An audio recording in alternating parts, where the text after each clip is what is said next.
Evet, şimdi karşıda alıyoruz. Sonra bırakalım. Bırak.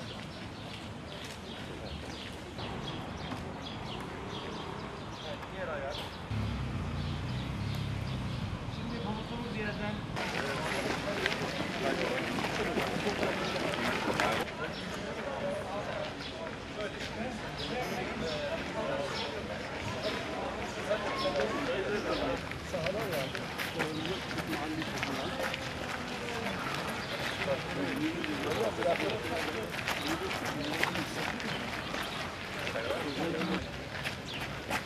Coşkun. Bilmem.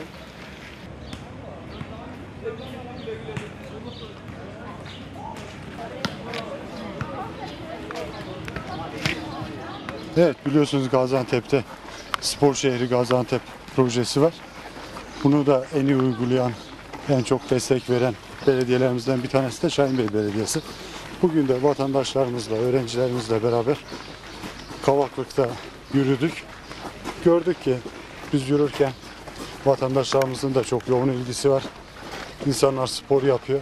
Dolayısıyla bu tür tesislerin arttırılması lazım. Hemşerilerimizden de istirhamımız, lütfen her sabah yürümeye gayret etsinler. Özellikle hafta sonları da bazen burada, bazen Düllük'te bizler de yürüyüşlerde katılmaya gayret edeceğiz. Hem hemşerilerimizle hasbihal etmiş olacağız, hem de spor yapmış olacağız. Mehmet Başkanımıza da teşekkür ediyoruz bu organizasyondan dolayı. Teşekkürler.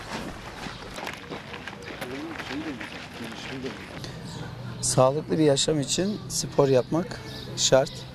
Onun için de çeşitli vesilelerle gerek yürüyüş, gerek bisiklet, gerek yüzerek, gerek diğer sporları yaparak mutlaka sporu hayatımızın bir parçası haline dönüştürmemiz gerekiyor. Bu kendi sağlığımız için lazım. Sağlıklı bir yaşam için lazım.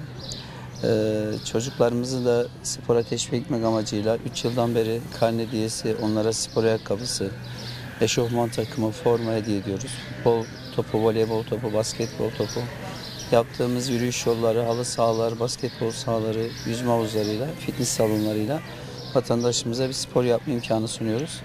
Buradan çağrımız, biz inşallah her hafta Kavaklık'ta pazar, cumartesi günleri sabah 6.30'da başlayacağız, bundan sonra daha erken yürüyüş yapacağız. Halkımızı da spor yapmaya davet ediyoruz. Teşekkürler.